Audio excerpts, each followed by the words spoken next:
Hey guys, this is Clay here. Just wanted to walk you through my initial thoughts and impressions on the new Oracle ARMS 2311. This is the compact version.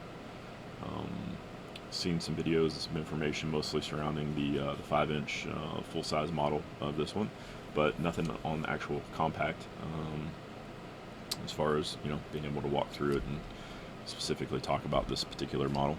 So that's what I wanted to do, trying to get some information out there to the peeps, because there's not a whole lot out there as of right now. It's a new company, new gun, and just kind of what my thoughts are on this particular model. I haven't shot it yet, so I can't tell you about the performance of it, but I've had a day to sit and play with it and dry fire it and rack slide a whole bunch of times and act like I'm a Billy Badass in my living room. But anyways, so we'll start with the top, with the optic, because that's probably what I had the most problems with when I first got the gun. So I was chatting with some dudes on Reddit. One of the gentlemen had actually got his in, and he had a very difficult time getting his iron sight cover plate off his gun, and I also had the same issue. I mean, this thing was it was tight, man. I actually had to take my my mallet and bang it off to be able to get it off there. The tolerances on the RMR plate are extremely tight. I mean, once I got my this is a 507C with the ACS reticle on it. I can't shoot dots anymore because my astigmatism's too bad. It looks like a smashed grape every time I turn up the brightness. So I typically rock the chevron if I can on most of my guns. But when I mounted it, it's extremely tight.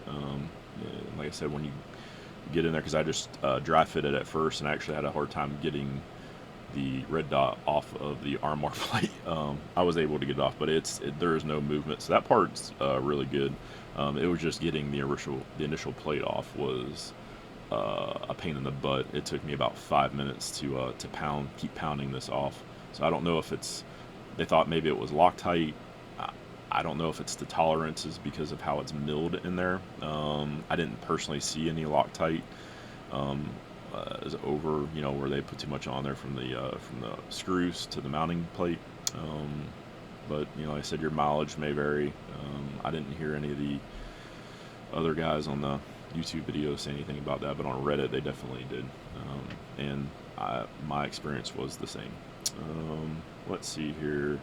So that part, so the optic was covered. Let's go into, and of course they've got the for the suppressor height sights, they've got an additional front sight that's in the bag that you'll have to I'll have to get it put on by I don't have a sight pusher tool, so I have to get my gunsmith to put that on for me. I guess I forgot one thing. So when I'm looking through the optic here, and I don't know if this is just my optic with the 507C, but where the iron sights to co-witness are up front, I can't see them through my optic. I don't know if that's going to be it come up in there, but I don't know. I can't see them as a co-witness. Typically on all my guns I can see the backup iron sights co-witness with the front sight. I can't with this. They're not high enough. I don't know if it's designed that way, but just wanted to put that out there for you guys. I don't think it's that big of an issue for me. I'm a red dot guy. So, and they're just, like I said, they're just backups. Let's see here. Going to the frame fitment. I would say that it's average. It's definitely not the best. I heard dudes once again say there's no movement. There's movement here, guys, at least on mine. You can hear it. I don't know if I'm just, like I said, stronger than everybody else as far as be able to clamp the grip down and actually rock it back and forth, but there is movement on this gun. But up front where the lockup where the barrel is at, there's no movement, which is what you want. Typically that I found with my other guns, this platform, this is where you're going to have it. There isn't any up and down, which is good, but side to side there definitely is. I'm just going back and forth just with my thumbs here. There's some movement back there. So, but like I said, normally that's where you're going to find it on these types of guns. So that part, like I said, depending on how you view it, I would say that the tolerances are a little loose back here. So like I said, I would say average for $2,000 gun. By the time you pay taxes, transfer fees, out the door, all that fun stuff. The action on it, I would say it's average. It's okay. Here's my CS as a comparison. It's a lot smoother. Can you tell? See the difference, guys? I think it was like Team Blacksmith, his video, he was talking about at the very end. He said, is it a staccato? Is this gun right here a staccato? It's not. He is 100% correct. It's not a staccato. You see the action on this. Manufacturing is different. Yeah, there's some play on my CS, but yeah, I would say that staccatos have better. They're better made, better parts. Seems to be better manufacturing, and I'm not knocking this dude. Like I said, I haven't shot it yet. I mean, it could shoot better than this, I don't know, but just initial fitment and just quality, I don't think it's on a staccato level, in my opinion, so far. Like I said, you can kind of hear it. It's not as smooth, kind of grindy, but once again, I've got to shoot it. There is a break-in period for this gun, so like I said, hopefully all the parts will settle in and kind of get worn in the way that they're supposed to, and it smooths out, like I said. But just right out of the box, just like I said, I took my staccato CS out of the box, and it's about the same as it was when I first got it new. So so there's that. Let's see. I guess we'll work our way down to the thumb ledges. I'm a thumb ledge guy. I like thumb ledges. Normally I rock on my smaller guns, I run the Tactical Development Pro Ledge, or on my bigger guns, I use the Atlas thumb rests here. I like those on my 5-inch guns. So they're actually pretty nice. I like them. So far they're a little lower. Like I said, that I'm up here on the bigger guns, or I'm out more of an angle with the Pro Ledge. It's kind of on a diagonal angle, but these ones are a little bit down, but I can put my thumb down on here and kind of wedge it in, and it feels like I can get a pretty good purchase on those. So I think these are going to be good for me. But I will say that I saw somebody had mentioned that these thumb ledges are part of the actual frame. They are not. They're actually part of the grip module. They're plastic. They're even actually stippled right here for some texture, which is cool. I like that. But they are not part of the frame. They're actually part of the actual grip module itself. I even verified that in the owner's manual on the exploded view for the parts breakdown. What else? The takedown lever. Here's one of my issues with this. This is a personal thing for me. I could care less about having ambidextrous safety or controls. I'm a right-handed dude. When I took this gun down to field strip it, I personally, my opinion, I find it harder to take this gun down than a regular, staccato or 2011 double stack 1911, because you have to pull this back, line it up to your typical half moon, and then I don't have fingernails to be able to get underneath the slide release, so I actually had to come in from the inside of the gun and actually get it off. It was kind of a pain for me. Like I said, you might not care. I just think that it's kind of tough, but like I said, it is what it is. But other than that, I mean, it's slide release is good. No issues there. Moving on to the thumb safeties.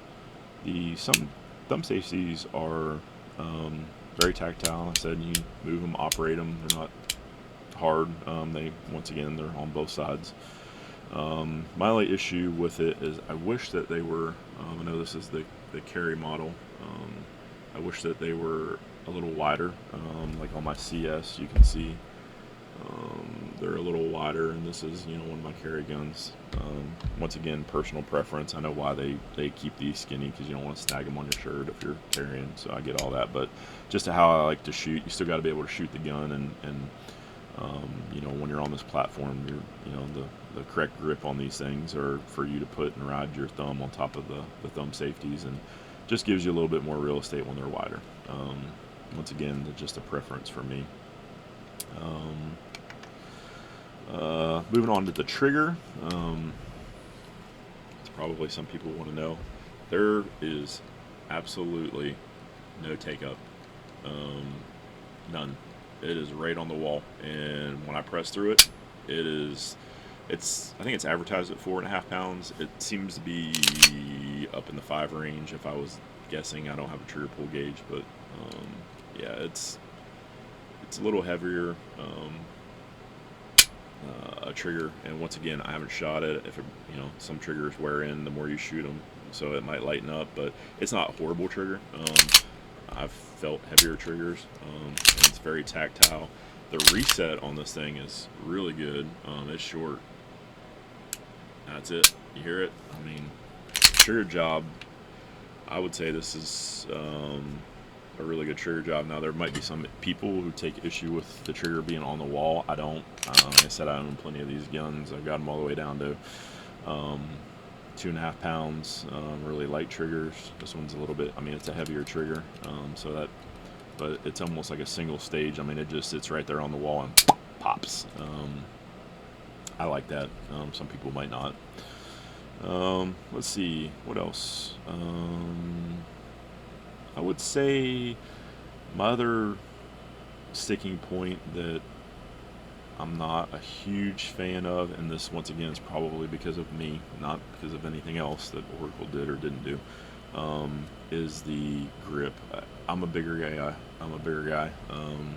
And like I said, I have not shot this gun yet, again, but I'm having, it's my pinky is just kind of barely hanging on down here, and there, it's kind of, the other thing too is and somebody had mentioned this as well, the grip module is a little chunky, and I've got big hands. It's not even an issue for, you know, trigger reach and all that fun stuff. It's just kind of bulky. It reminds me of my C2 grip, the older style grips from Staccato. It's kind of feels like that to a degree, and I wish it were just a little bit longer. I did hear that some of these magwells they're going to come out with parts for these, and you'll be able to maybe swap a magwell and get a little bit of length. For me personally, like I said, if you got smaller hands,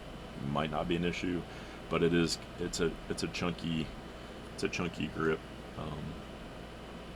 That I can tell, but you know, like I said, I can get my hands around it, and I do like the fact that they don't have the grip safety on this. That is a nice thing. I don't mind them when they are on. They're functional, but I think I prefer them not, because, you know, I can rock my regular safeties up here and be just fine if I was carrying. I don't need dual safeties because I shoot quite a bit. Let's see, what else? I think that's it, guys. Overall, I mean, so far I like the gun. There's some few quirks, as I mentioned, that, you know, maybe I'll work through, or you know, or it will be a real issue for me going down the line, especially with the grip. But like I said, after I shoot it, I'll be able to give you a better thought on what that's like for me. But overall, I mean, I'm happy with the gun. Like I said, is it a Staccato? I've got some, I guess I can do some comparisons real quick. And once again, this is my first video ever, so I was just trying to help folks out. Let's see. So like I said, this is my CS that I own. You know, this is a 4 1/4 inch barrel. This is a 3.5 inch. So you can see, you know, the size wise. I mean, I will say that This gun feels pretty light. I've got a light on this dude, but all in all, I mean, there feels like a pretty light gun. So I don't think it would be too bad to carry unless you're getting into the length part. Typically, I can carry a 4¼ inch barrel. Like I said, I'm a taller guy, about 6'3", and like I said, I can carry it. I want to sit down with this dude all day long, but if I was just walking around, out in public, probably not an issue for me. If you're a smaller statured man or person, might be an issue. Like I said, I can carry this, no issues. It's a little thicker as far as carrying for the CS, but all in all, I can carry this one pretty easy. Here's my macro that I normally rock in my carry rotation. This one's got the Icarus Precision X Macro grip module on it. Absolutely love this gun. This gun fits my hand perfectly. If I could take this grip module and put it on every gun that I own, I would. Like I said, it was almost like custom fit to my hand. But like I said, when you rack it up and stack, now of course this is not a, my X Macro is not a 1911, but you can kind of just see, size comparison wise of what that looks like, and just give you an idea. And then what's the other one? Probably everybody might want to look up. Okay, so here's my other 4¼ inch barrel. So this is my Bull Armory TAC Pro. So it's got the V8 porting in it. I absolutely love this gun. This actually is probably, it's my best Slide of Fame fitment gun that I own. And like I said, there is no movement on this gun whatsoever. It does not rock. It is tight. This is I believe this is a hand fit gun. It's got the steel frame on it, so it's heavier. I do not carry this gun because of the weight.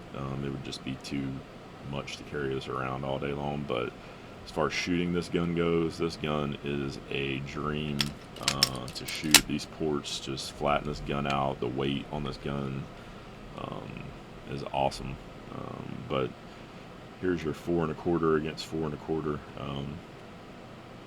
Now, as you can see, the grip modules on these dudes. So on the Bull, it's got a full-size grip module on it. As this compacted is definitely shorter. But I was told that hopefully in the future they could come out with a different grip module for this, so I might look into that. I hate spending more money than I need to just to make the gun work for me, but it is what it is. But yeah, there's kind of a comparison for both your 4¼ inch guns of what they look like. Like I said, hopefully you guys can see these. And see what they side by side comparison. But yeah, like you can even look at the racking and the action. Look how smooth this is, guys. I mean, it's just smooth. Now my Phoenix Trinity H Pro, it's probably got the best action. I mean, this thing is butter glass. That's what like a top end, gun's gonna feel like right here. So the action on this thing is, I mean, effortless, and it's just super smooth.